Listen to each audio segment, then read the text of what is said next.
Bien, mis hermanos, estamos listos para comenzar entonces en esta noche. Vamos a comenzar orando al Señor. Oremos. Padre nuestro que estás en el cielo, Señor Dios Todopoderoso, te damos gracias en esta noche por tu bendición y tu cuidado para con nosotros, Señor. Gracias, Padre, por permitirnos poder apartar este tiempo, Señor, y disponerlo para el estudio, Señor, de tu palabra. Queremos continuar, Señor, aprendiendo este tema tan importante acerca del matrimonio, Señor, para que podamos aplicar tu palabra a lo que está escrito, Señor, y a lo que tú has dejado como tu voluntad para nuestras vidas unidas, Señor, con esas personas que tú has determinado que sean nuestras ayudas idóneas. Permite ahora, Señor, que podamos escuchar y entender estas cosas, aplicarlas a nuestra vida, Señor, para que todo lo que hagamos en nuestra soltería o en nuestro matrimonio, Señor, o en nuestra preparación, Señor, para Él, que sea todo para la gloria tuya, Señor, honrándote siempre, manteniendo el cuidado, Señor, y la santidad en nuestros corazones y en nuestros cuerpos, Señor, y haciendo siempre tu voluntad, buena, santa, agradable y perfecta. En Cristo Jesús oramos. Amén y amén.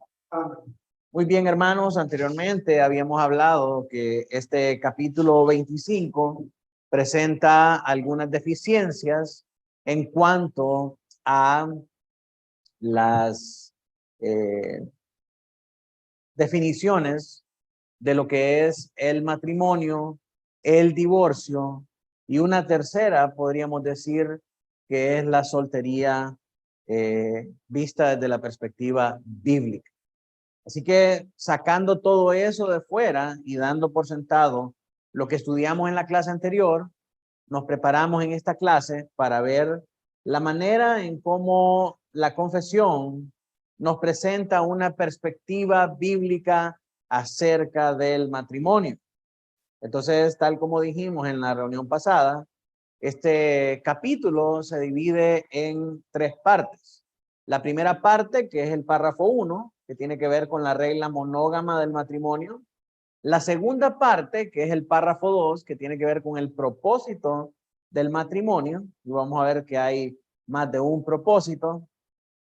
Y la tercera parte tiene que ver con los cónyuges lícitos del matrimonio, que son el párrafo 3 y 4. Y ahí en este párrafo 3 y 4 nos da una ley de la libertad cristiana para el matrimonio y nos da también una restricción cristiana y una restricción natural.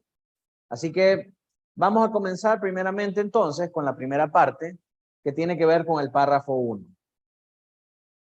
La regla monógama del matrimonio. Dice la confesión de la siguiente manera: el matrimonio ha de ser entre un hombre y una mujer. No es lícito para ningún hombre tener más de una esposa, ni para ninguna mujer tener más de un marido. Entonces, implícitamente nos dice acá que la poligamia está prohibida en la escritura, ¿verdad? Y por supuesto esto levanta ciertos cuestionamientos, que entonces, ¿por qué personajes bíblicos como Abraham, como David, como Salomón tuvieron tantas esposas? Y vamos a contestarlo en un momento, pero miremos primeramente qué implica esta regla monógama que nos da aquí la confesión en el párrafo 1. Génesis 2:24. Ludwig, si me ayudas a leer. Por tanto, dejará el hombre a su padre y a su madre y se unirá a su mujer y serán una sola carne. Amén. Vemos también Deuteronomio 17:17. Ni tomará para sí muchas mujeres, para que su corazón no se desvíe. Ni plata ni oro amontonará para sí en abundancia. Bien, entonces vemos dos principios, dos leyes, por así decirlo, que reflejan la voluntad de Dios en cuanto al matrimonio. Desde un principio en la creación, Dios estableció que el hombre dejara a su padre y a su madre y se uniera a su mujer. No dice a sus mujeres, dice a su mujer, para que los dos sean una sola carne. También Deuteronomio 17 advierte en contra de tener otras mujeres. Dice la segunda ley, ustedes saben, que es este libro de Deuteronomio, dice, no tomará para sí muchas mujeres para que su corazón no se desvíe. Entonces, de ahí tenemos nosotros reglas específicas que el Señor da a su pueblo para evitar este asunto de la poligamia. Vemos también la continuidad de esta ley aún en el Nuevo Testamento, Mateo 19, del 5 al 6, hermana Carlota, si me ayuda a leer. Y dijo, por esto el hombre dejará padre y madre y se unirá a su mujer, y los dos serán una sola carne. Así que no son ya más dos, sino una sola carne. Por tanto, lo que Dios juntó, no lo separe el hombre.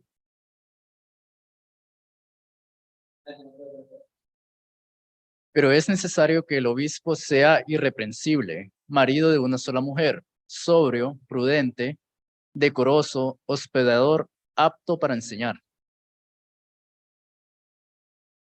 El que fuere irreprensible, marido de una sola mujer, y tenga hijos creyentes que no estén acusados de disolución ni de rebeldía.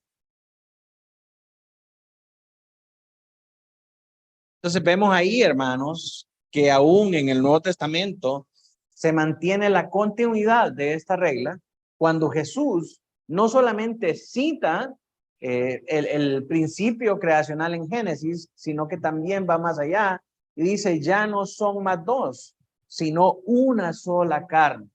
Por tanto, lo que Dios juntó, que no lo separe el hombre. Igualmente, cuando Pablo da a Timoteo y a Tito los requisitos para un obispo, dice que sea marido de una sola mujer.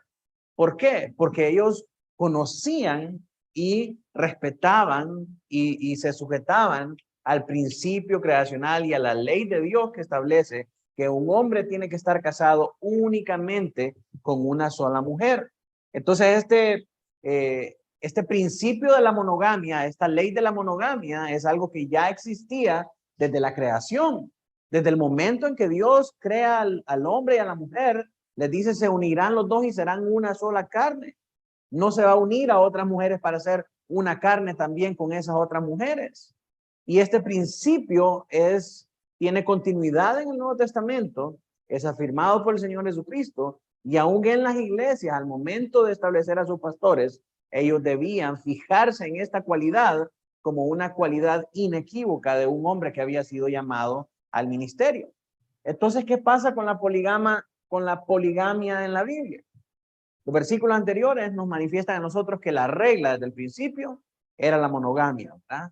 Pero tenemos casos en el Antiguo Testamento, como el de Abraham, el de Jacob, se casa con Raquel y con Lea. David tiene por lo menos 3 esposas, ¿verdad? Mical, las Abigail, la Sunamita, y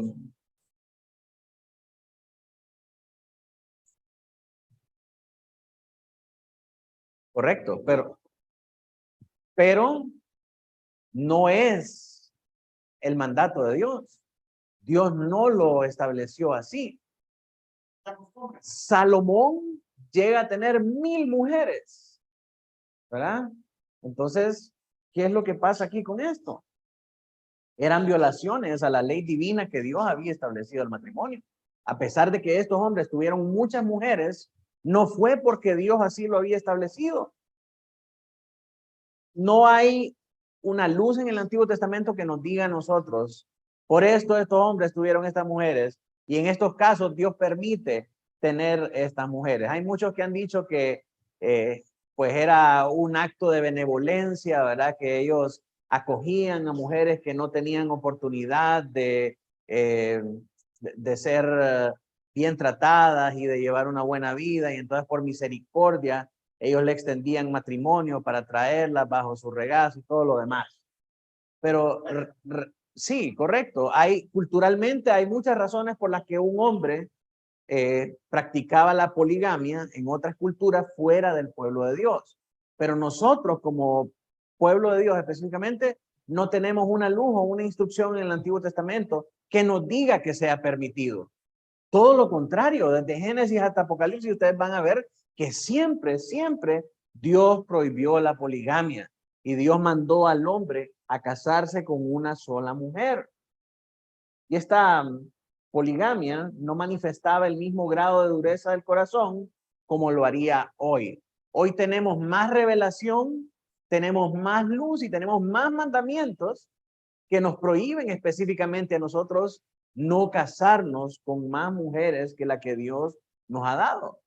¿Sí? Hay palabras del Señor Jesucristo, está en las cartas paulinas también, tenemos más luz nosotros, por lo tanto, sería más dureza de nuestro corazón que teniendo todo este testimonio, todo el consejo de la palabra de Dios, nosotros decidiéramos practicar la poligamia, ¿verdad? Sería una dureza más grande que la que experimentaron estos hombres anteriormente.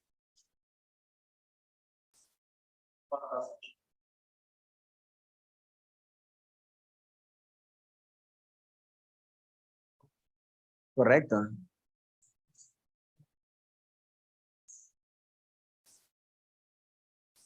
Ajá. Ya vamos a ver todas estas cosas. Está en los anuncios. El contraer tales matrimonios polígamos bajo la luz del evangelio manifestaría un grado mucho más peligroso de dureza del corazón. Entonces, ¿por qué permitió Dios la poligamia de estos personajes en el Antiguo Testamento? Dios, y en eso tenemos que estar claros, hermanos, y tenemos que salir de acá confesando esta verdad. Dios no permitió nunca la poligamia. Y de hecho, nosotros vamos a ver en el relato de la vida de estos hombres que Dios castigó a los que practicaron esta violación del sagrado mandamiento. A pesar que en su voluntad permisiva, Él dejó que estos hombres practicaran la poligamia, no estuvieron exentos de recibir las consecuencias de sus malas acciones y de su violación al mandamiento.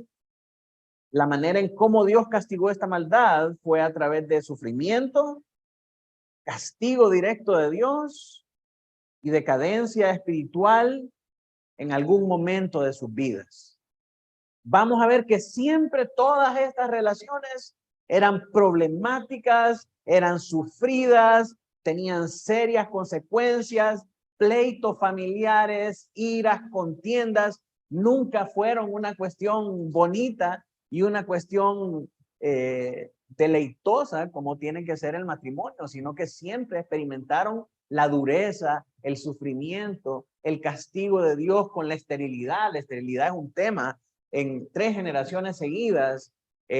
También la violencia intrafamiliar, ¿verdad? Los hijos levantándose unos contra otros, incluso en el caso de David, ¿verdad? La inmoralidad en su corazón lo llevó hacia cometer un adulterio y el adulterio se traslada en sus hijos. Un hijo viola a una hija, de ahí un hijo mata a ese hijo que violó la hija. Dios, ¿cómo se llama? No permitió que el hijo que primeramente había concebido naciera. O sea, tuvo un montón de sufrimiento, castigo y decadencia espiritual a causa de participar en estas prácticas. Así que no fue que Dios lo permitió y, ay, qué lindo David, cómo tiene 1000 mujeres, ¿verdad? Vamos a bendecirlo, va a ser, ¿ah? Sí, o sea, lo que nosotros leemos en las escrituras son porciones y son partes de sus vidas, son escenas en sus vidas. No sabemos los detalles, los pormenores y el resto de las cosas que ellos tuvieron que vivir a causa de quebrantar y desobedecer al mandamiento de Dios. Lamec, que fue el primer bígamo, Abraham, Jacob, David, Salomón, todos ellos experimentaron el dolor por el pecado y el castigo de Dios. Esaú, ¿verdad? Muchos otros siervos ahí en la escritura, vemos que practicaron la poligamia en aquella época. Y al final de sus días, Salomón se lamenta en Eclesiastés esa vida de pecado y dice que es vanidad de vanidades, que no le ha traído nada bueno. A pesar de que su madre en Proverbios le había advertido y le había aconsejado en contra de la mujer adúltera, en contra del adulterio, en contra de todas estas relaciones pecaminosas. Él reconoce al final que esta no es la voluntad del Señor y eso no le trae bendición ni edificación a su vida. Estos hombres fueron excepciones en la historia bíblica y no fueron la regla. O sea, nosotros no podemos decir que todos los siervos de Dios fueron polígamos, sino que solamente vemos manifiestas estas prácticas en estos patriarcas, ¿verdad? No es que todos los personajes en la Biblia fueron polígamos. Y su maldad provino en muchos casos de imitar las prácticas del mundo, no de obedecer a Dios. Recordemos que aún en los tiempos de los reyes, ellos lo que querían era imitar a los reyes de todo el mundo. Y si los reyes tenían harenes y concubinas, entonces los reyes del pueblo de Dios querían también tener esos privilegios y esos beneficios que tenían los otros reyes del mundo.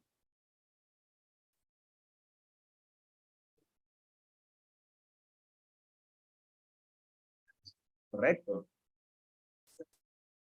A pesar de eso, vamos a ver, o nos vamos a hacer la pregunta, ¿por qué fueron entonces usados por Dios?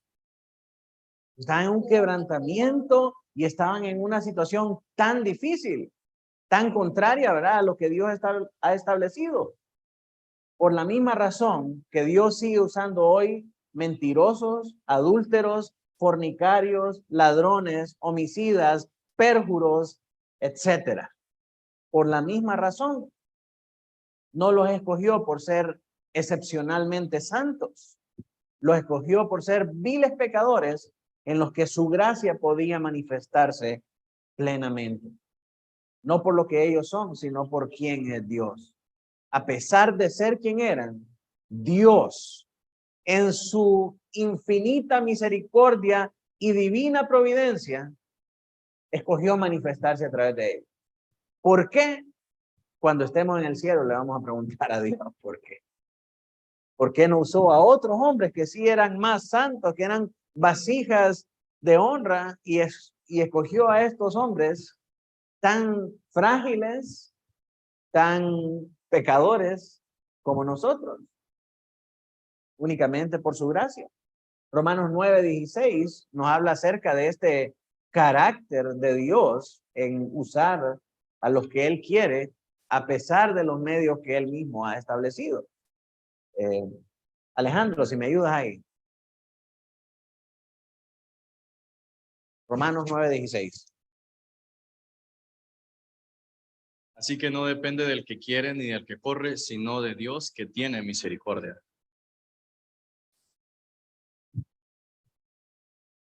¿Por qué fueron usados por Dios entonces? Porque Dios tuvo misericordia y Dios quiso usarlos, ¿verdad? No hay otra respuesta ahí. Sin embargo, eso no significa que esos aspectos deben de reconocerse y deben premiarse, ni tampoco imitarse. David tuvo 1000 mujeres y entonces Dios lo usó, así que yo puedo hacer lo mismo. Yo conozco hombres que dicen, no, es que yo tengo un corazón como el corazón de David. Es un corazón conforme al corazón de Dios. Entonces, yo puedo amar a muchas mujeres y Dios me ama a mí también. Correcto. Entonces, esos bandidos no están en el hilo de pensamiento de Dios, ¿verdad? Dios condena la poligamia y no tenemos que condescender ni ser indulgentes contra eso. Tenemos enérgicamente que condenarla y no permitirla.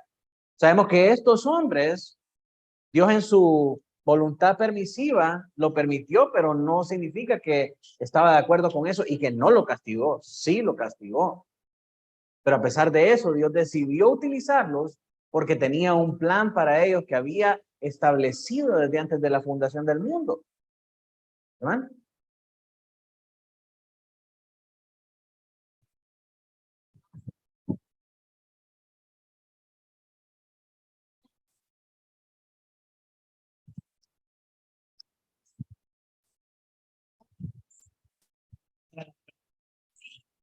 Que cuando usted dijo que ellos eran la excepción y no la regla, pensé en todos los que los veían a ellos como hacia arriba, ¿verdad? Para seguir el ejemplo. Ellos tenían también esas mismas prácticas en su momento, ¿verdad?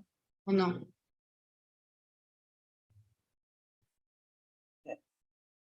Sí, lo que pasa es que ese era un privilegio únicamente de las personas que estaban en eminencia y autoridad. Vemos, como le digo, no hay mucha luz en el Antiguo Testamento para ver todo el contexto social, pero podemos ver pequeñas partes en las que vemos que no era así necesariamente. Por ejemplo, Urías, el heteo, el marido de Betsabé, ¿verdad? A quien David le roba a la esposa. Era un hombre que estaba casado con una mujer en matrimonio monógamo. No vemos debajo de los reyes ¿cómo se llama? La práctica de, correcto, a pesar de tener buena posición, no nos dice la Biblia, ¿verdad? Pero tampoco podemos afirmar que eso es así. Pero por ver otros personajes que sí tenían sus esposas, incluso Oseas, que se casa con una prostituta, ¿verdad? Se casa únicamente con esa mujer. Que la mujer era infiel era otro cuento, pero era una sola mujer. Entonces, no podemos decir que no era una práctica general para todos, ¿verdad? Pero de acuerdo al contexto cultural, únicamente los reyes y las personas que estaban en eminencia tenían la práctica, ¿verdad? Y algunos personajes de la Biblia que vemos así, de manera esporádica y aislada, correcto, sí, y en algunos otros personajes vemos que sí está presente la monogamia también. Entonces, pues es difícil venir y decir, no, es una, Dios lo permitió por esto, porque la Biblia no nos dice por qué Dios lo permitió. Pero lo que sí tenemos que saber es que en ningún lado Dios la permite. Y en todos los lados Dios la condena. Entonces, esta práctica en la vida de estos hombres era sin duda una excepción al resto de las personas.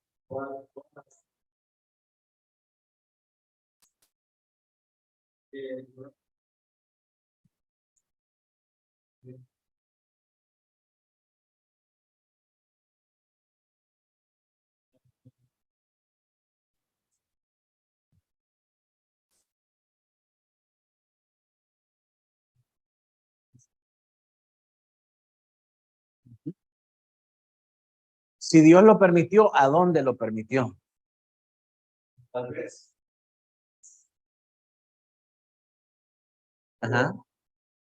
Pero sufrieron.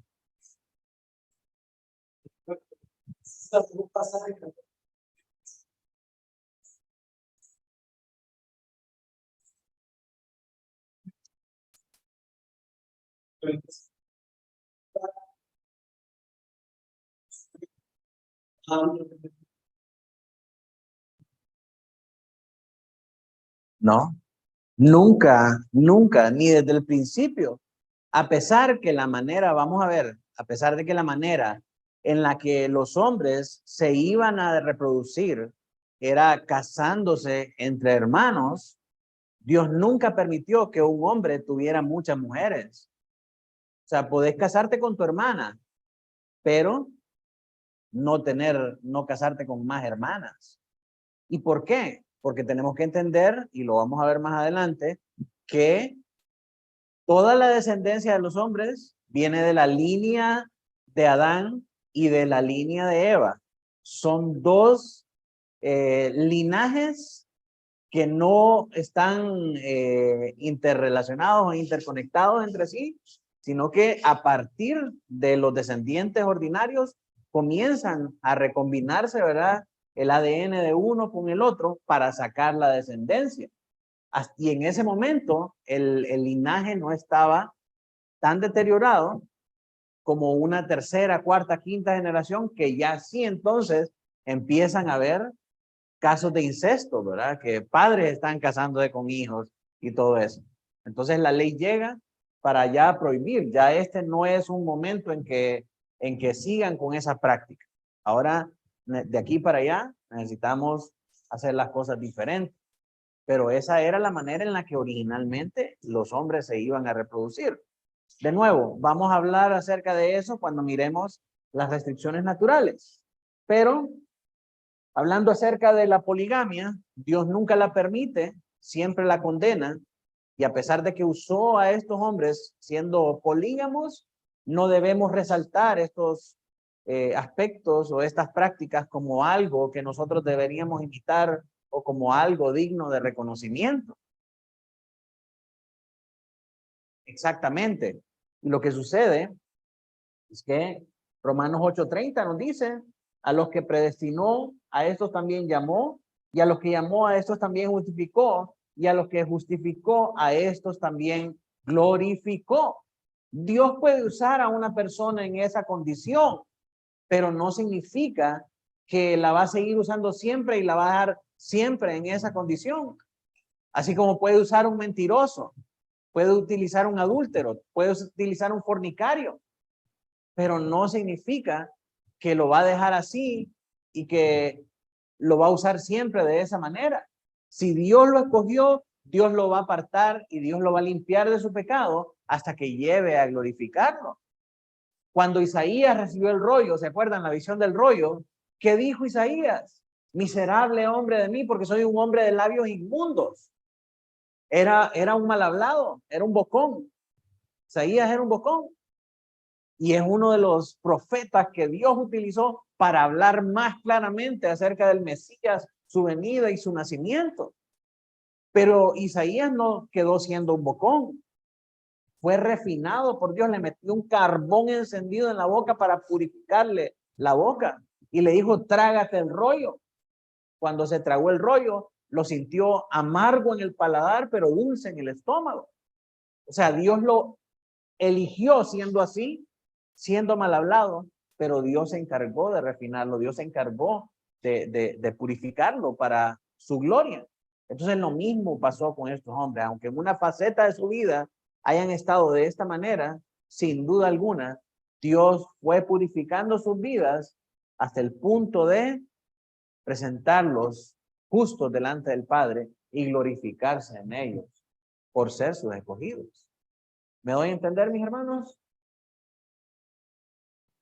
Entonces, con eso agotamos la primera parte que tiene que ver con la regla monógama del matrimonio. Y ahora vamos a ver el propósito del matrimonio en el párrafo 2.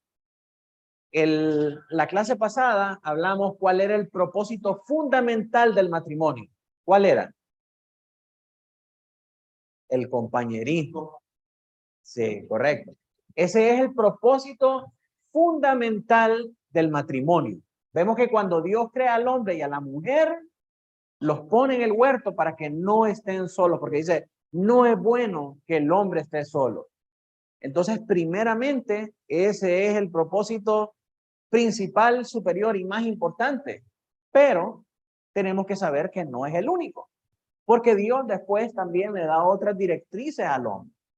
Entonces, en este párrafo nos va a mostrar a nosotros que aunque hay un propósito fundamental, hay otros propósitos intrínsecos en la institución del matrimonio.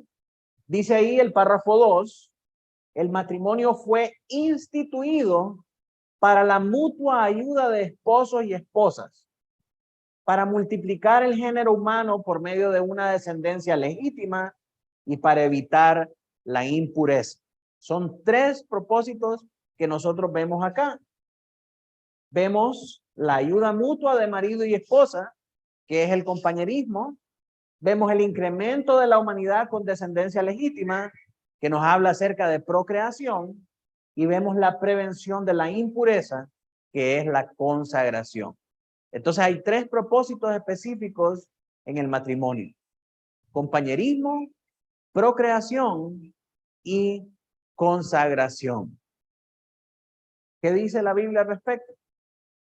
Bueno, anteriormente estudiamos los que tienen que ver acerca del compañerismo, ¿verdad? Vimos en Génesis que Dios le hace ayuda idónea, vimos como Proverbios habla del pacto con la compañera, Malaquías también. Pero ahora miremos acerca de la procreación que dice. Génesis. Y los bendijo Dios y les dijo, fructificad y multiplicaos, llenad la tierra y sojuzgadla, y señoread en los peces del mar, en las aves de los cielos y en todas las bestias que se mueven sobre la tierra. Fructificad y multiplicaos. Carlota. He aquí, herencia de Jehová son los hijos, cosa de estima el fruto del vientre, como saetas en mano del valiente, así son los hijos, habidos en la juventud. Bienaventurado el hombre que llenó su aljaba de ellos, no será avergonzado cuando hablare con los enemigos en la puerta. Salmo 128, versículo 3 y 4. Tu mujer será como vid que lleva fruto a los lados de tu casa, tus hijos como plantas de olivo alrededor de tu mesa. He aquí que así será bendecido el hombre que teme a Jehová. Entonces vemos en estos 3 versículos que es la voluntad de Dios bendecir al hombre por medio del fruto de su vientre, por medio de la fructificación y la multiplicación. Jehová le da una herencia en él que son sus hijos y dice que su mujer será como una vid que lleva frutos a los lados de su casa. Definitivamente los hijos son una bendición en el matrimonio, ¿verdad? Estamos hablando del matrimonio. Así que esa es el segundo propósito que nosotros vemos en la Biblia acerca del matrimonio. Procrear y tener hijos. Ahora, la consagración. Primera de Corintios 7, del 2 al 5. Pero a causa de las fornicaciones, cada uno tenga su propia mujer y cada una tenga su propio marido. El marido cumpla con la mujer el deber conyugal y asimismo la mujer con el marido. Y la mujer no tiene potestad sobre su propio cuerpo, sino el marido. Ni tampoco tiene el marido potestad sobre su propio cuerpo, sino la mujer. No os neguéis el uno al otro, a no ser por algún tiempo de mutuo consentimiento, para ocuparos sosegadamente en la oración y volved a juntaros en uno, para que no os tiente Satanás a causa de vuestra incontinencia. Dice, pero a causa de las fornicaciones, cada uno tenga su propia mujer.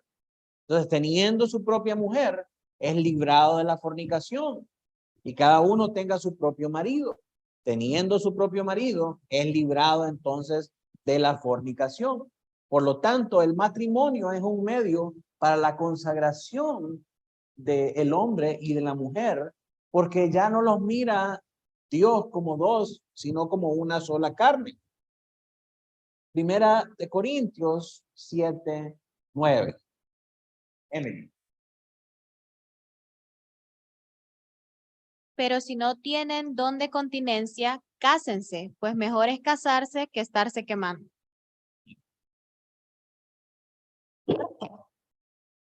Este pasaje es un poco controversial porque muchos lo utilizan, ¿verdad? Como receta para que, si te estás quemando, mejor casate de una vez, ¿verdad? Si estás viviendo en adulterio y en fornicación, casate para que no te estés quemando, porque es mejor casarse que estarse quemando. En primer lugar, tenemos que entender que el pasaje está haciendo una comparación entre la virtud del matrimonio y el estado pecaminoso y terrible del adulterio y la fornicación. Entonces, en comparación con el adulterio y la fornicación, es mejor casarse que estarse quemando, ¿verdad? Y también motiva a las personas a que puedan recurrir al matrimonio como medio de consagración. No tienes el don de continencia y en algún momento te vas a ver pecando, entonces mejor cásate.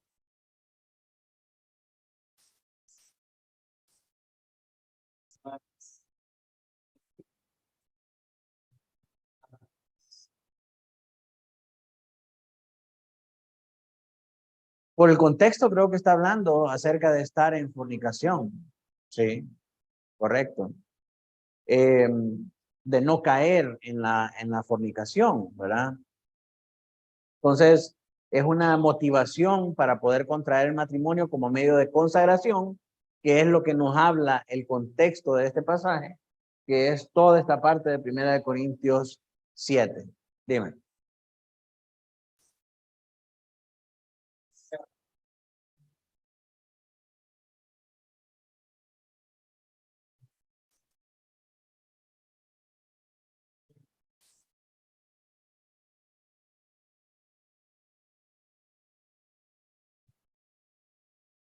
Ujú. Sí, correcto. Porque es que lo que pasa es que muchos dicen, ay, que esta cipota anda de gran calentura con ese hombre. Mejor que se case para que no se estén quemando ahí. No, no se trata de eso, ¿verdad? O sea, como cristianos somos llamados a ejecutar dominio propio. Somos llamados a mortificar nuestros pecados. Entonces, lo que este versículo nos está diciendo es que en vez de vivir en fornicación o llegar a una instancia en la que tengan que pecar a causa de la incontinencia, entonces mejor es tomar la decisión del matrimonio. O sea, los dos se gustan, los dos son cristianos, los dos han llevado un proceso de consejería que los prepare para el matrimonio, entonces el siguiente paso es casarse. No es que vamos a seguir de novios para ver si funciona o no. Se están poniendo en el lugar y en una situación comprometedora que eventualmente los va a llevar a caer en fornicación. Sí, no es el momento, ¿verdad? No es el momento. Esos noviazgos así largos y bien idílicos y bien platónicos, lo que hacen es ponernos en la ruta de la tentación y generar expectativas malsanas e ilícitas en una relación. Ah, yo soy tu novio, no puedes hablar con ningún otro muchacho, no puedes andar con nadie más porque yo soy tu novio y nos vamos a casar, ¿verdad? Y comienzan las toxicidades en las relaciones y todo eso. No, pues sí, casado, si está hablando con otro, olvídese, ¿verdad? Correcto.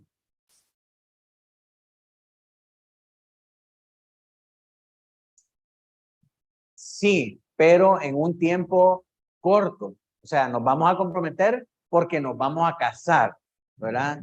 Y eso no significa que no pueden ser amigos y no conocerse.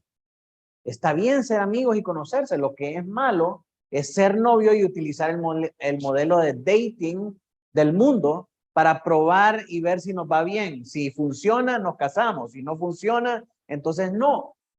No es así. Se trata de ser amigos, de conocerse, de ver primeramente si es cristiano, de ver las actitudes que le molestan, de ver si es una persona responsable, trabajadora, capaz de sostenerse él y su hogar, de ver si los parientes se meten en su vida, si la mamá está ahí queriendo controlarla a usted también. Todas las cosas que le molestan, en ese momento tiene que verlas y tiene que estar, pero con lupa, magnificando todos esos errores para que se puedan corregir en el momento, ¿verdad? Y cuando lleguemos al tiempo de cortejo prematrimonial, ya todo eso ya esté hablado y esté resuelto, ¿correcto?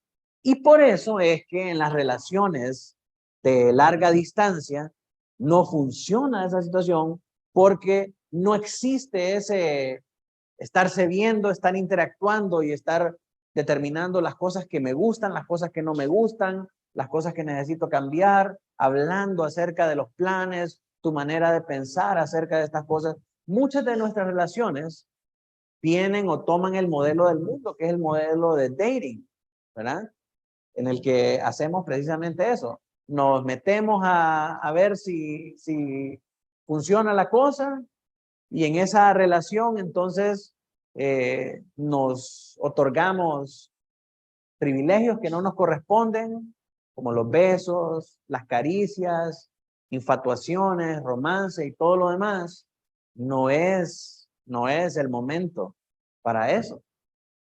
No es el momento para eso. Son atribuciones de un matrimonio. Aún en el cortejo prematrimonial, yo les diría, espérense, lleven las cosas tranquilos. Ya van a tener tiempo para disfrutarse el uno del otro. Dime. Ujú.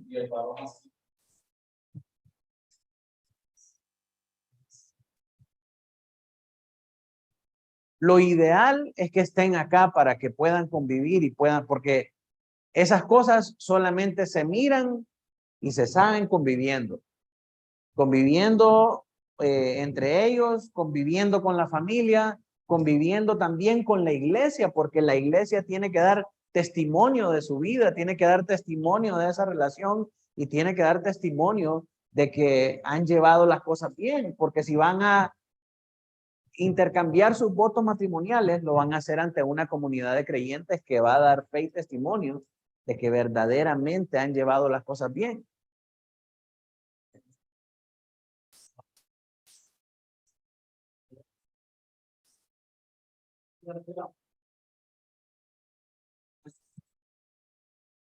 Perfectamente, perfectamente, pero vamos a avanzar porque no estamos hablando acerca de el cortejo ni el noviazgo. Vamos a hacer un retiro únicamente para jóvenes para hablar acerca de esos temas, ¿verdad? Entonces, Hebreos 13:4. Robert. Honroso sea en todos el matrimonio y el hecho sin mancilla, pero a los fornicarios y a los adúlteros los juzgará Dios. El punto entonces de estos 3 versos es que nos muestra que el matrimonio sirve para consagrar al hombre y a la mujer delante del Señor. Un hombre y una mujer casados que se desarrollan saludablemente en su lecho conyugal no pecan contra Dios, no están en fornicación, porque se están nutriendo mutuamente de esa relación. Así que esto nos lleva, mis hermanos, a tener o a corregir muchas cosas que han estado erróneas en nuestra perspectiva acerca del matrimonio, ¿verdad? Saber que el matrimonio tiene estos 3 propósitos, que son el compañerismo, la procreación y la consagración, nos lleva a corregir las perspectivas erradas acerca del matrimonio que se han formado en nuestra mente y nuestro corazón a causa de la mala influencia teológica y cultural y tradicional que hay en el mundo. Estos 3 propósitos principales del matrimonio, mencionados en el párrafo 2, indican que tener hijos, si bien es uno de los propósitos del matrimonio, no es el único propósito del matrimonio. Usted le pregunta a la calle, ¿por qué se casan la gente? Para tener hijos. Eso es lo que está branded, ¿verdad? Eso es lo que está impreso en la mente y en el corazón de las personas. Y es gracias al catolicismo romano, porque ellos consideran la procreación como el único propósito del matrimonio. Producir más fieles, ¿verdad? Y cada niño que nace es un fiel que se agrega a la Iglesia Católica. Entonces, eso llegó a nosotros a causa de el catolicismo romano. Y como ya vimos en las referencias bíblicas, es totalmente falso. El primer propósito del matrimonio es el compañerismo, luego la procreación y también la consagración. El sexo no debe considerarse como un mal necesario que se da solo con el propósito de la procreación, como se cree aún entre los judíos, ¿verdad? Que el sexo es impuro, que las relaciones matrimoniales son carnales, sucias, y no son espirituales y limpias, a grado tal que ellos para tener relaciones con la mujer utilizan una sábana con un orificio para no tener que tener contacto físico con ellos. Por lo menos los judíos ortodoxos, ¿verdad? Tienen un montón de reglas ascetistas en cuanto al contacto sexual en el matrimonio. No obstante, la procreación es uno de los propósitos del matrimonio. Ajá, y el sexo no debe de considerarse como algo malo como algo impuro, como algo sucio. Porque Dios lo dejó dentro de los límites del matrimonio para disfrutarse mutuamente. Son las bendiciones que Dios ha dejado para el matrimonio. Y en Cantares vemos varias expresiones que dice la amada, al amado, venga mi amado a su dulce huerto y coma de su dulce fruto. ¿Por qué? Porque las relaciones matrimoniales están hechas para disfrutarse. Dios dejó las relaciones conyugales con el propósito de bendecirse mutuamente y disfrutarse mutuamente. No debemos caer en ese error ascetista de querer ver estas cosas que son meramente corporales como sucias, como impuras, porque no lo son. Son una bendición dejada por Dios. No obstante, la procreación también es uno de los propósitos del matrimonio. Tampoco podemos irnos al otro extremo de decir, no, el propósito del matrimonio es el compañerismo y nosotros no queremos hijos. No vamos a tener hijos porque no, olvídense. ¿Eh? Separar el sexo y el matrimonio de la procreación refleja a veces un concepto antibíblico del matrimonio y de los hijos. La Biblia considera efectivamente los hijos una bendición. Vimos que dice el Salmo 127, herencia de Jehová son los hijos. Bienaventurado el hombre que llenó su aljaba de ellos. A diferencia de lo que piensa el mundo hoy en día, que los hijos son una maldición. Esta actitud que los considera una maldición está arraigada en el terrible egoísmo de nuestra sociedad moderna. Muchos no quieren hijos para seguir disfrutando de la soltería, de los viajes, de esto, del otro, y no se sienten listos ni preparados para traer un ser al mundo porque no quieren la responsabilidad de tener que criarlo, de tener que sacrificarse por sus hijos, de tener que desvelarse, de tener que invertir su dinero que le sirve para viajar y para sus lujos, ahora vertirlo en un hijo, ¿verdad? Eso es, hermanos, una perspectiva bien egoísta de la sociedad moderna, ¿verdad? Y algunos, como los testigos de Jehová, dicen que no quieren tener hijos porque ya llenaron la cuota de los 144,000 que van a ser salvos. Que van ¿ah? Sí, tienen que esperar que se mueran algunos para renovar la membresía. La confesión, mis hermanos, refleja claramente el concepto realista del matrimonio que se enseña en la Biblia cuando afirma que el matrimonio fue instituido para evitar la impureza. La solución divinamente ordenada para la lucha con la lujuria comunes a hombres y mujeres solteros no es algo como una experiencia espiritual gloriosa y exaltada. En algunas iglesias, todos, hermanos, tenemos que saber eso, es algo normal y es algo inherente al ser humano. Todos participamos de esos deseos y necesidades de lujuria. Es algo que está en el corazón y es algo con lo que nosotros tenemos que luchar. Sin embargo, el approach, el acercamiento que se hace en algunas iglesias es que hay que liberarte, hay que desendemoniarte, tenemos que ungirte. Y algunos hermanos llegan al punto de estar ungiendo órganos sexuales con el propósito de prevenirlos. Y miren, se ríen y piensan que es sacada mía, pero está. Ahí lo pueden, no lo busquen, no lo busquen. Pero sí, ya han proliferado videos y casos en los que sí se dan algunas sectas radicales. Tenemos que saber que esas son condiciones naturales de nuestra humanidad caída. Pero muchas veces la solución no es una desenchamucada o una unción o una situación espiritual, sino que simple y sencillamente a menudo es algo tan sencillo como el matrimonio cristiano. Matrimonio cristiano, no matrimonio mundano.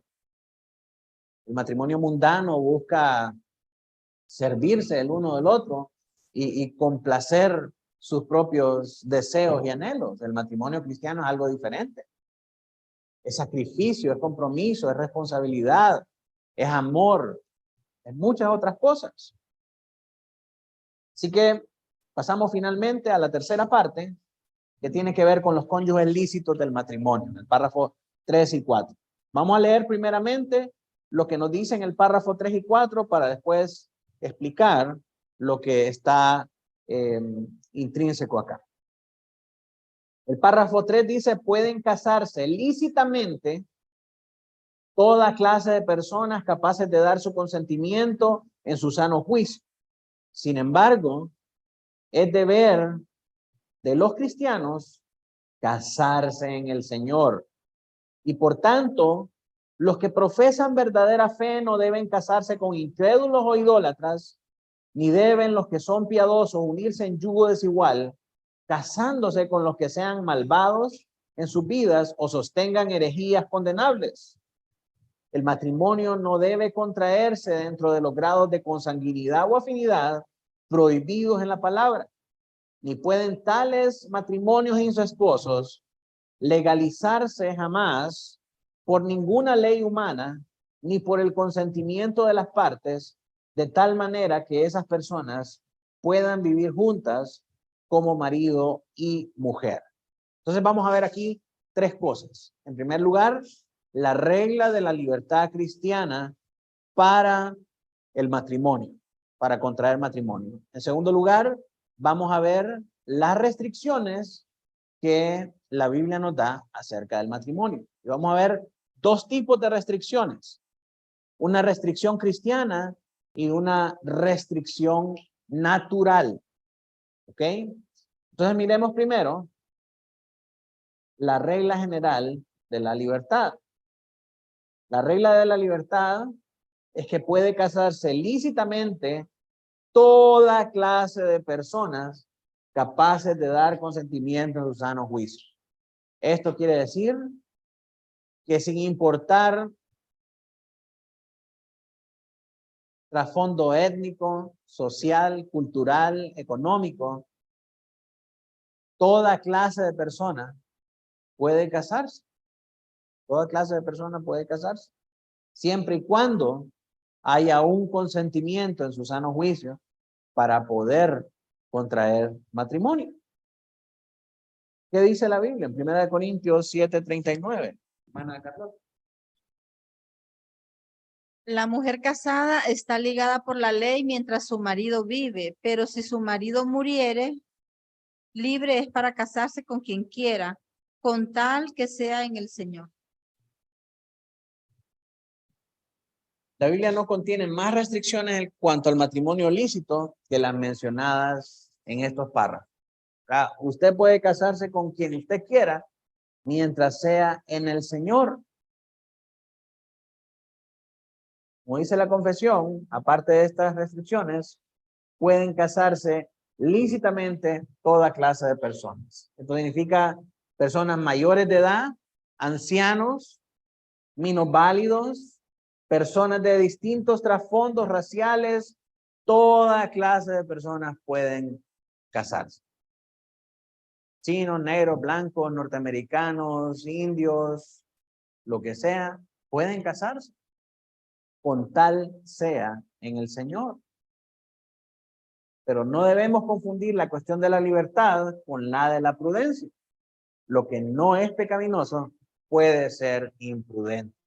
Muchas veces tenemos que considerar las dificultades que un matrimonio interracial o un matrimonio con demasiadas diferencias culturales y sociales pueda traer a nuestro contexto, a nuestra familia y a nuestro alrededor.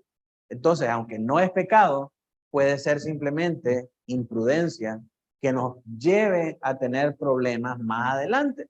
Entonces, todas esas cosas, hermanos, tienen que considerarse, ¿verdad? Tienen que resolverse al momento de la preparación para el matrimonio. Ahora miremos las restricciones específicas. En primer lugar, la restricción cristiana.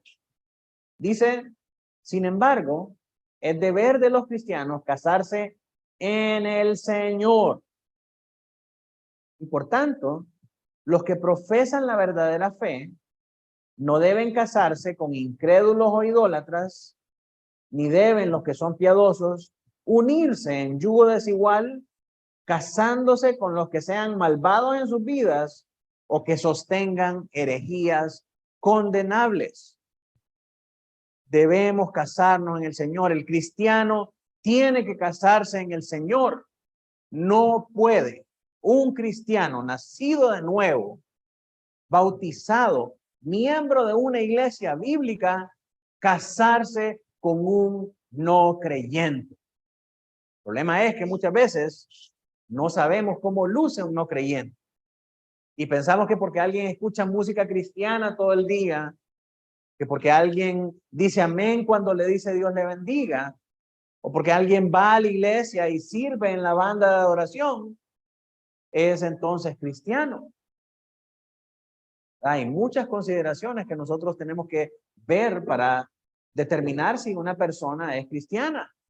Para empezar, conoce qué es el evangelio. Puede decirle qué es el evangelio. Luego, cómo vino al conocimiento del Señor. Luego, cuáles son sus frutos como creyente. Todo eso tiene que determinarse. No es que solo porque le diga, sos cristiana. Yo también soy cristiano. ¿Y qué música te gusta? A mí me gusta Marcos Whitney, el San Marcos, Barak, este y el otro. Los dos somos cristianos entonces. ¿Y a qué iglesia vas? No, yo voy a la iglesia La Luz del Mundo. Pastor, mire que conocí a un muchacho y es de una iglesia que se llama La Luz del Mundo, ¿no? Pero dicen que es bíblica y de sana doctrina. Y le gusta escuchar sus mensajes también, pastor. No, eso no determina si una persona es cristiana. Eso no determina si una persona es cristiana. Si esa persona es no cristiana y algún hermano de nuestra iglesia viene y me dice, mire hermano, ando con este muchacho. ¿Es cristiano o no cristiano? No, no es cristiano. Su deber como cristiano, miembro de esta iglesia, es ir y cortar con ese muchacho. Porque un cristiano no puede unirse en una relación con un no cristiano. Esa es una ofensa para Dios y es un quebrantamiento al mandamiento de Dios. Aquí menciona 4 tipos de personas que nos pueden ayudar a nosotros a definir lo que es cómo se mira a un no cristiano. Un incrédulo puede ser un agnóstico, un ateo o un cristiano nominal. ¿Cuál es el cristiano nominal? Aquel que solo es de nombre, que nació en una familia cristiana, que toda la vida ha ido a la iglesia y que se considera cristiano por default, por defecto, ¿verdad? Pero no porque haya verdaderamente nacido de nuevo, tiene un testimonio de arrepentimiento, de conversión y un bautismo delante de otros testigos. El agnóstico, bueno, tenemos que entender las dos posiciones de ateísmo y agnosticismo. El ateo necesita que exista Dios para decir no existe Dios. El agnóstico duda. O puede ser que sí, puede ser que no. No sabemos. Hasta que nos muramos vamos a saber. ¿Verdad? Entonces eso nos pone en una situación bien difícil para poder tener una relación con una persona así. Porque muchas veces le dicen, no, pero fíjate que yo soy cristiana y el pastor me ha dicho de que si nos queremos casar o algo, tiene que ser cristiano. No, mira, yo no soy cristiano, pero no digo que pueda hacerlo. Tal vez y el Señor me convierte. Entonces ya vienen, pastor, fíjese que dice que no es cristiano, pero que está abierto al cambio. Que vamos a ver, que va a venir a la iglesia. Y entonces ahí tenemos que cuestionar cuál es el motivo de venir a la iglesia. ¿Cuál es el motivo de su conversión? ¿Cuál es el motivo de poner su confianza en Cristo? Realmente porque hay una convicción en su corazón, porque el Espíritu Santo ha hecho el milagro del nuevo nacimiento o porque se quiere conquistar a la chava. Y hay que ser claros en esto, hermano. Los idólatras, los católicos romanos, con su religión, con su papa, con su virgen, con todas las cosas, con todos sus ídolos, igual que los políticos y los que están obcecados con un equipo deportivo. Son tan idólatras los unos como los otros. Porque un hombre o una mujer idólatra no puede esperar que venga a adorar usted el domingo, día del Señor, si tiene que rendirle culto a sus ídolos. Si juega el Olimpia el domingo en Tegucigalpa, tiene que ir a rendirle culto a sus ídolos. No puede esperar que venga acá a rendir culto con usted. Los malvados, que son mundanos, inconversos. ¿Qué pasó, hermano? ¿Se paró la grabación? Los malvados, que son mundanos, inconversos. Las herejías condenables. ¿Cuáles son las herejías condenables? Muchas sectas y religiones promueven herejías condenables, como los testigos de Jehová, que no creen en la Trinidad. Dicen que la Trinidad es una idea y es un concepto que se copió de las civilizaciones antiguas. Los mormones que dicen que la Biblia no es válida, sino que tenemos que leer el libro de Mormón. Los gnósticos, los rosacruces, las sectas carismáticas como los davidianos, los Creciendo en Gracia, con Manuel de Jesús Miranda, que decían que era Dios hombre, la luz del mundo y muchos similares. Ahora, tenemos que entender, hermanos, que error doctrinal no es igual que herejía. Una herejía niega una verdad o varias verdades bíblicas, ¿verdad? Herejía es decir, Dios no vino en la carne. Jesús no era Dios. Jesús no era hombre ni era Dios, era espíritu. Esas son herejías, niegan verdades categóricas de la Biblia. Por ejemplo, los testigos de Jehová que dicen que no hay Trinidad. Esa es una herejía porque está negando la verdad de la persona divina.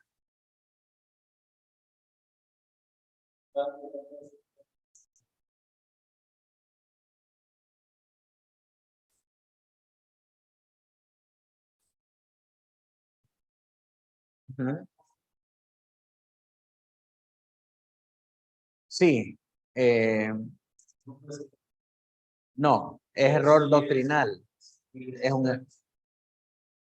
es un error doctrinal. Sin embargo, tengo que entender que hay tres tipos de doctrinas, ¿verdad? Están las doctrinas primarias que nos hablan acerca de la salvación y que nos hablan acerca de la manera en cómo nosotros creemos que Dios las lleva a cabo. Estas doctrinas primarias son las 5 solas y las doctrinas de la gracia.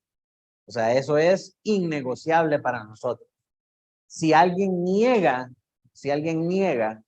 que la salvación es por fe y es por obras, esa es una herejía. Está negando una verdad categórica de la Escritura. Si alguien niega que Jesús es Dios, está negando una verdad categórica de la Escritura. Si alguien dice el Espíritu Santo es una fuerza y no es Dios, está negando una verdad categórica de la Escritura. Eso es herejía.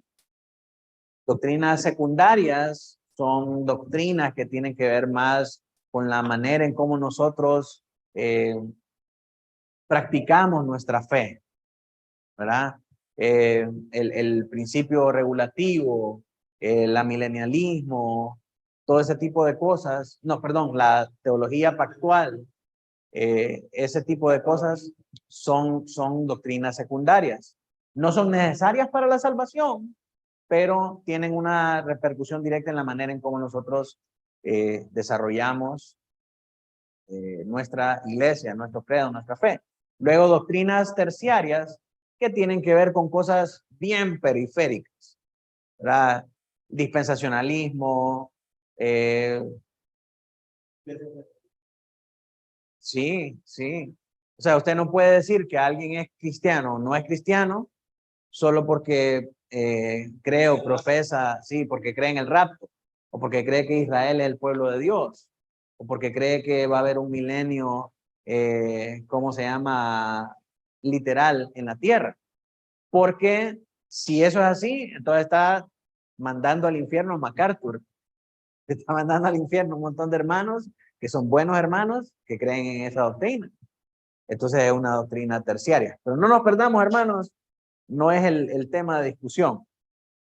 El yugo desigual. Segunda de Corintios 6, del 14 al 18. No os unáis en yugo desigual con los incrédulos, porque ¿qué compañerismo tiene la justicia con la injusticia? ¿Y qué comunión la luz con las tinieblas? ¿Qué concordia Cristo con Belial?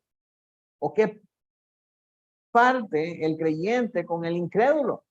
¿Qué acuerdo hay entre el templo de Dios y los ídolos?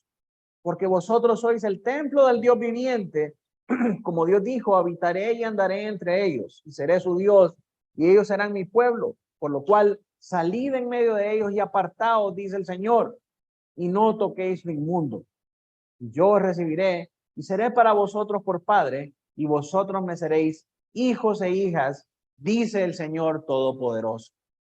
Hermanos, la Biblia nos manda a nosotros a no unirnos con los incrédulos, con los incrédulos. Hay muchas iglesias y muchas personas que dicen que, no, yugo desigual es cuando la esposa gana más que el esposo.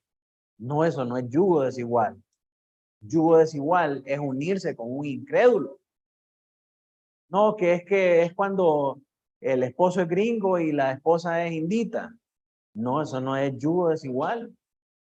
Pero la gente enseña estas cosas erróneamente, por desconocimiento, por ignorancia, porque no leen la Biblia. La Biblia nos llama o llama yugo desigual a que un cristiano se una en una relación, cualquiera sea esa relación, con un incrédulo. No podemos tener ningún tipo de concordia con un incrédulo.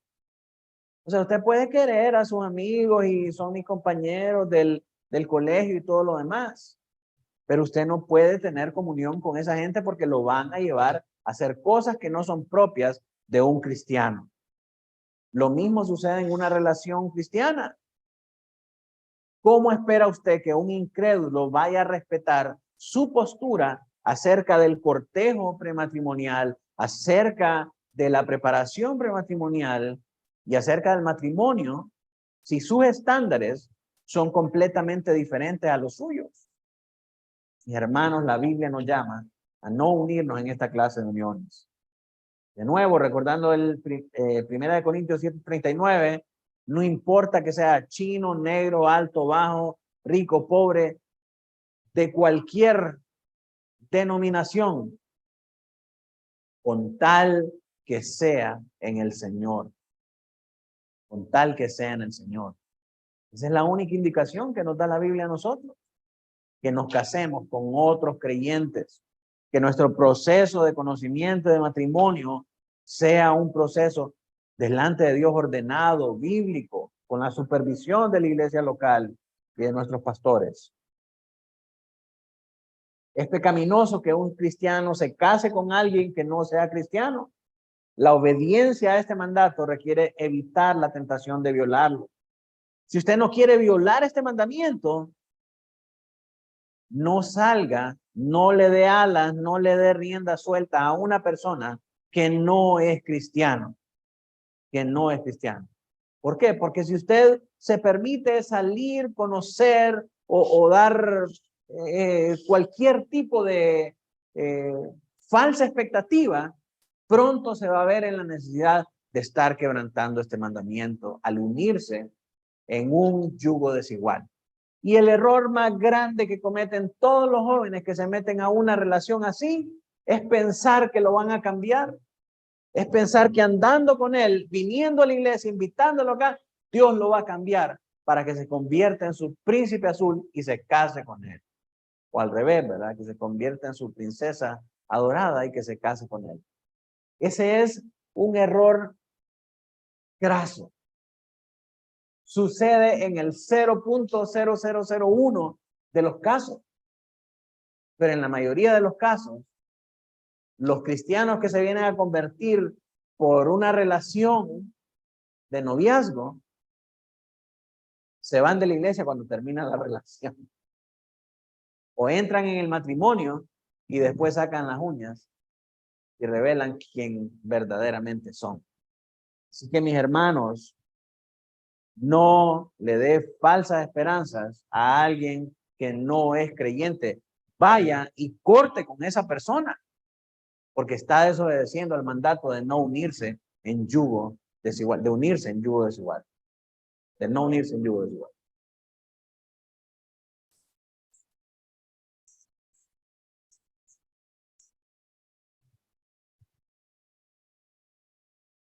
Ujú.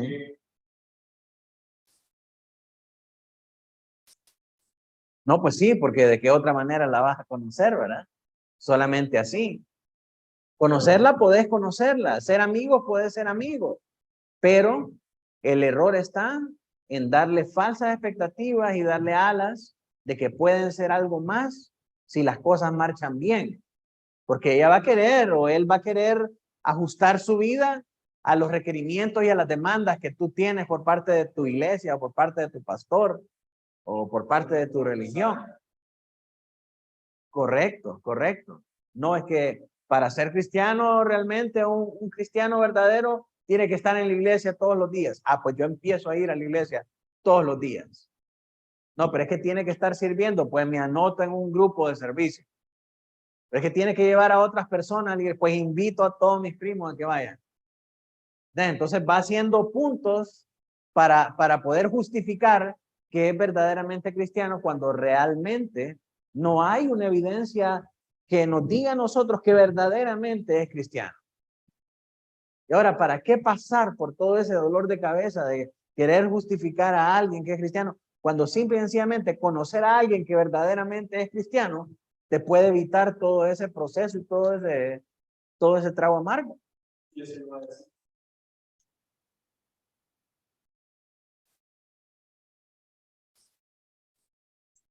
Exactamente. Correcto, correcto. Entonces, la obediencia a este mandato también requiere, por tanto, que los solteros cristianos evalúen la profesión cristiana de los solteros del sexo opuesto antes de enredarse con ellos en una relación romántica. Hermanos, lo primero que ustedes tienen que hacer cuando conozcan a una persona es evaluar su fe. ¿Sos cristiano? ¿Cómo sabes? ¿Qué es un cristiano? ¿Qué es el evangelio? ¿Cómo veniste al conocimiento de la salvación? La respuesta a esas preguntas le van a abrir el panorama y le van a dar claridad. Si no conoce a Cristo, llévela a Cristo, pero no con el propósito de cambiarla y de que sea su novia, sino que muestre el camino de la verdad y ahí deje que Dios haga las cosas. Ahora la restricción natural. Ya con esto vamos terminando. El matrimonio no debe contraerse dentro de los grados de consanguinidad o afinidad prohibidos en la palabra. Ni pueden tales matrimonios incestuosos legalizarse jamás por ninguna ley humana, ni por el consentimiento de las partes, de tal manera que esas personas puedan vivir juntas como marido y mujer.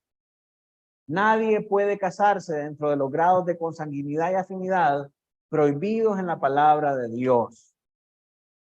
La afinidad designa una relación por matrimonio y la consanguinidad una relación por sangre. Las leyes de la palabra sobre este tema están contenidas en Levítico 18. ¿Verdad? Vamos a leer en nuestras casas Levítico 18 del 6 al 18 para recordar qué dice la palabra de Dios acerca de estas uniones entre parientes cercanos. Y en resumen, cualquier familiar más allá de los primos hermanos está permitido. Antes de eso, no. ¿Verdad? Porque está más allá de los grados de consanguinidad. A veces puede haber un primo segundo, primo tercero, primo en cuarto, y ya no tienen nada de consanguinidad y de cercanía, ¿verdad? Entonces, en esos casos, pues, es permitido el matrimonio. Antes de eso, tan cercano como primos hermanos, no. Está prohibido, ¿verdad? Por los problemas que nosotros sabemos. Y estas leyes que se dan en Deuteronomio 18 no son leyes ceremoniales dadas solo a Israel, ¿verdad? Sino que también eran conocidas por los gentiles que consideraban como una violación cuando un pariente se casaba entre parientes, cuando una persona se casaba entre parientes. El Nuevo Testamento también considera que tienen una validez continua. Marcos 16:8. Juan le decía a Herodes, no te es lícito tener a la mujer de tu hermano. 1 Corintios 5:1, de cierto se oye que hay entre vosotros fornicación y tal fornicación cual ni aún se nombra entre los gentiles, tanto que alguno tiene la mujer de su padre.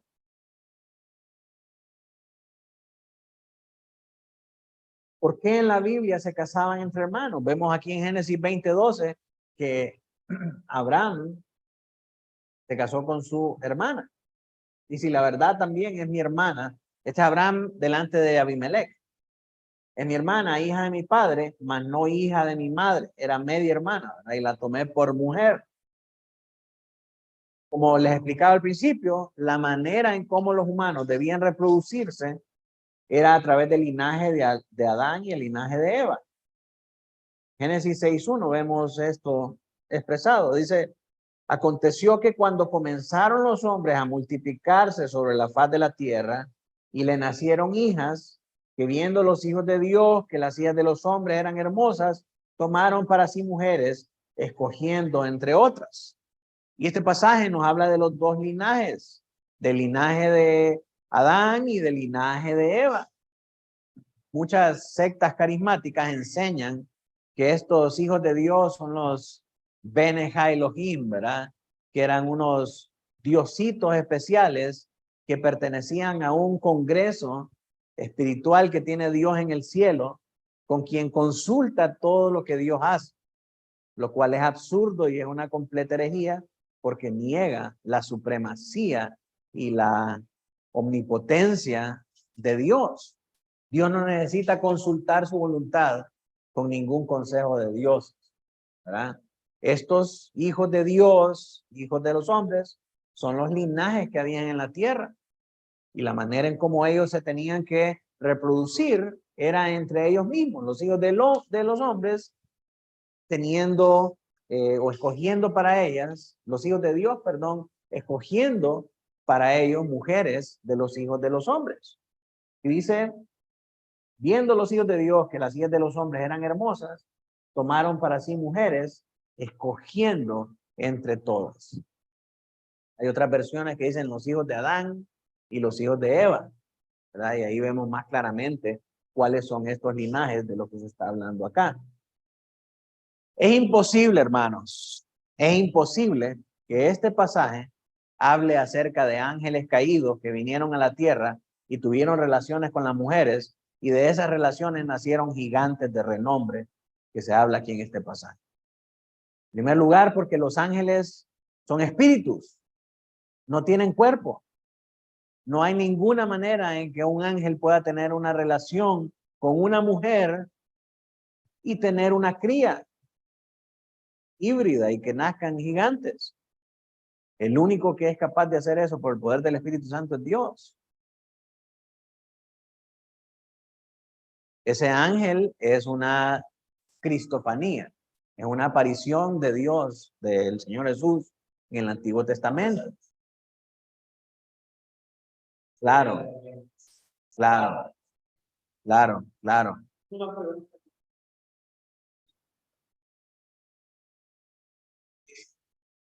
Es una, sí, correcto, es una teofanía, una aparición de él en el Antiguo Testamento. Esos gigantes, dice ahí, si usted lee, vaya a su casa y lea Génesis 6, dice eran hombres de renombre, valientes cazadores, guerreros, todo lo demás. Entonces, estos gigantes tenían esas características, ¿verdad? Entonces, muy probablemente esa palabra gigante es como quien alguien dice, no, ese es de los grandes, ¿verdad? Messi es de los gigantes del fútbol, ¿verdad? Por decir algo. Cuando la tierra, la lectura bíblica que estamos teniendo, ¿te acuerdas que vienen aquellos 12 de regreso? Sí, en el valle de Eshcol. Ajá, correcto.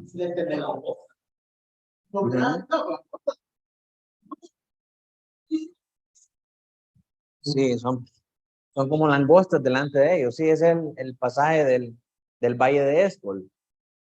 Sí, dice que traían entre dos un racimo de uvas, ¿verdad? Que eran de gran, o sea, entre dos hombres traían un racimo de uvas. Mire, realmente hay que leer bien ahí, investigar. No le puedo decir ahorita, porque no recuerdo todo el pasaje, ¿verdad?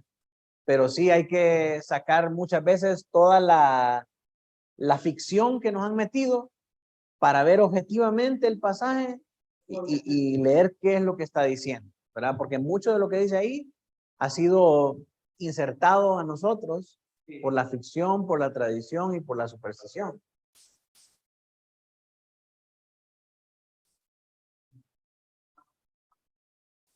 Sí, correcto. Correcto. El Antiguo Testamento está lleno de figuras literarias, ¿verdad? Lleno de exageraciones, lleno de recursos retóricos que no deben ser interpretados literalmente. Como por ejemplo, Dios lo sacó de Egipto con brazos fuertes. Quiere decir que Dios tiene brazos fuertes. No, es un recurso literario. Y dice, y el Altísimo con sus plumas te cubrirá. Ah, entonces Dios tiene plumas. No, Dios no tiene plumas. Es un recurso literario que está siendo utilizado ahí.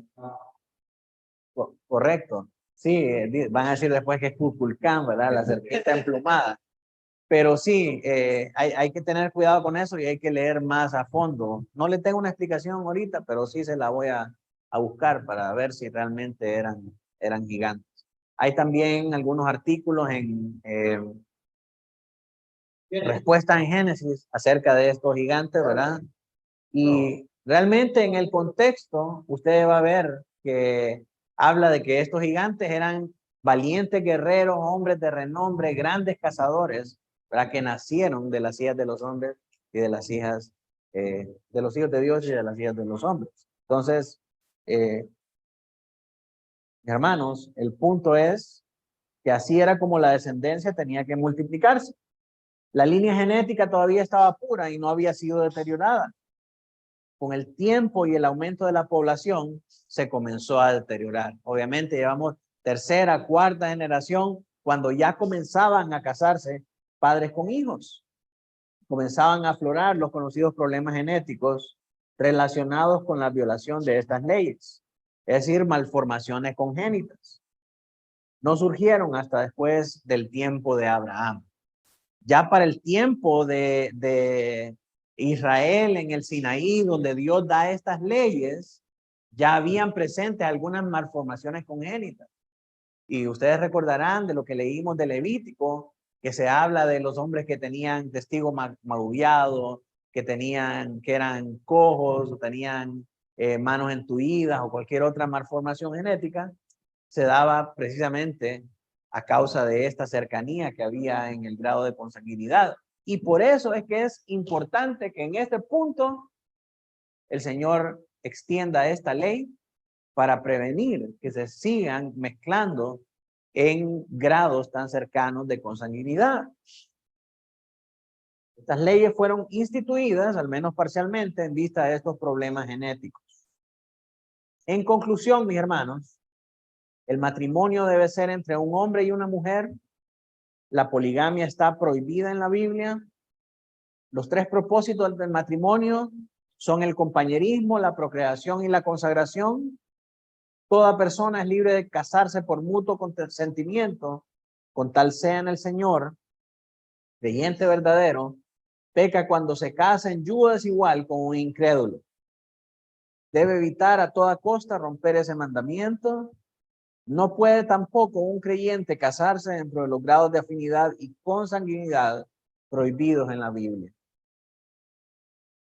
Amén y amén. Vamos a terminar orando entonces, hermanos. Voy a pedirle a mi hermano Ludwig. Padre amado, te damos las gracias, Señor, porque nos has dado el el privilegio de estar aquí una vez más, Señor, aprendiendo un poco más de tu palabra, aprendiendo acerca de la manera en que quieres que manejemos, Señor, nuestras vidas, nuestras relaciones, nuestros matrimonios, Padre.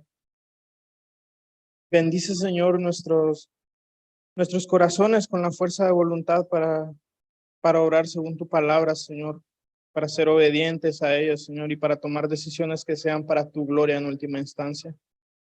Ayúdanos, Señor, a que durante el resto de la semana podamos vivir vidas que glorifiquen tu nombre, Señor, que sean un adorno para ti, Señor, y hacer los cristianos que deseas que seamos, Señor.